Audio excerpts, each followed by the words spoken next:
Kalian ada di channel Layar Kecil 21. Eng ing eng.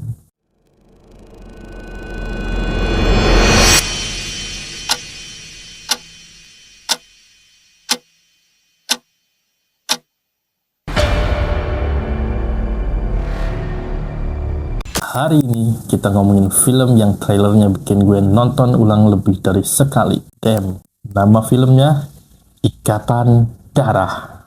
Film pertama yang lahir dari Wise Pictures, rumah produksi milik Iko Uwais.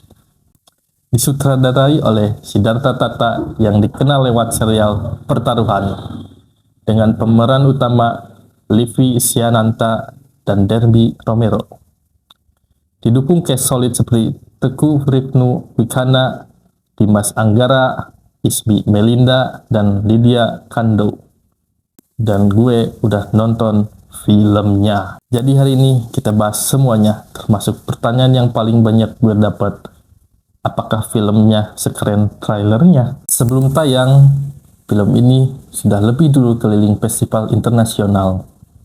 World premiere-nya di Fantastic Fest 2025 di Texas, Amerika Serikat, dan langsung dapat respon positif dari penonton internasional. Lanjut ke Jogja NetPack Asian Film Festival dan pulang bawa penghargaan Best Production Design. Skornya di IMDb sekarang duduk di angka 8,3 dari 10 dan Read Central kasih nilai 4,5 dari 5. Wow. Jadi ekspektasi gue sebelum masuk bioskop sudah cukup tinggi. Ceritanya mengikuti Mega, mantan atlet pencaksilat yang terpaksa pensiun karena cedera bahu.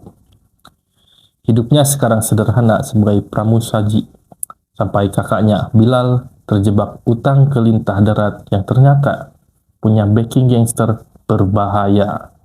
Bilal nggak sengaja membunuh adik dari bos gangster bernama Primbon. Dan dari situ semuanya meledak. Mega nggak punya pilihan. Dia harus kembali bertarung untuk menyelamatkan kakaknya. Setupnya simple dan langsung ke intinya. Tapi justru itu yang bikin filmnya nggak buang-buang waktu. Hal pertama yang langsung gue rasain begitu filmnya mulai. Kameranya agresif. Bukan kamera yang diam merekam dari luar, tapi kamera yang masuk ke dalam pertarungan dan ikut bergerak bersama setiap pukulan. Setting kampung dengan gang sempit dan lorong padat justru menjadi senjata sinematik yang sangat efektif. Ruangnya sempit, nafasnya terasa sesak, dan penonton pun ikut merasakan tekanan itu dari balik layar. Ini bukan kebetulan. Ini adalah keputusan sutradara yang sangat sadar dan terasa hasilnya. Nah, ini bagian yang paling gue tunggu-tunggu. Dan ini juga bagian yang paling bikin gue puas. Setiap adegan fight punya karakter dan gaya yang benar-benar berbeda. Bukan template yang sama diulang terus dari awal sampai akhir. Masing-masing anggota gangster Primbon punya identitas bertarung sendiri.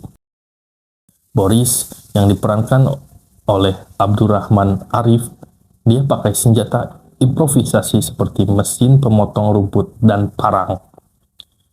Ada Macan yang gaya bertarungnya lambat tapi kejam, menyakiti lawan secara perlahan, dan itu justru yang paling bikin gue merinding. Dan yang paling emosional, duel antara Mega dan Dini, sahabatnya sendiri yang berada di pihak perlawanan. Wise Team yang mengerjakan koreografinya benar-benar memastikan setiap fight terasa berat, nyata, dan melelahkan secara fisik. Penonton di bioskop yang gue tonton beberapa kali spontan tepuk tangan dan bersorak di tengah adegan, dan itu jarang sekali terjadi. Apakah filmnya sekeren trailernya? Jawaban jujur gue untuk adegan fight-nya, ya, bahkan lebih. Trailernya sudah menjual dengan baik, tapi ketika kamu duduk di bioskop dan merasakannya langsung, Skalanya terasa jauh lebih besar dan lebih intens. Yang perlu jujur gue sampaikan juga, bagian awalnya sempat terasa sedikit lambat saat pengenalan karakter, dan ada beberapa momen cerita yang kalau dipikir ulang agak sedikit di luar nalar. Tapi, begitu konflik utama mulai bergerak, film ini nggak pernah berhenti dan nggak ngasih kamu waktu untuk bernafas. Ikatan Darah bukan film yang sempurna dari sisi cerita, tapi sangat kuat dari sisi eksekusi dan pengalaman menonton. Ini adalah sinyal yang serius dari Wise Pictures bahwa film laga Indonesia sedang naik level dan siap bersaing di panggung yang lebih besar. Kalau kalian penggemar film action, ini adalah salah satu yang tidak boleh kalian lewatkan di layar lebar tahun ini. Tonton selagi masih ada di bioskop. Check it out.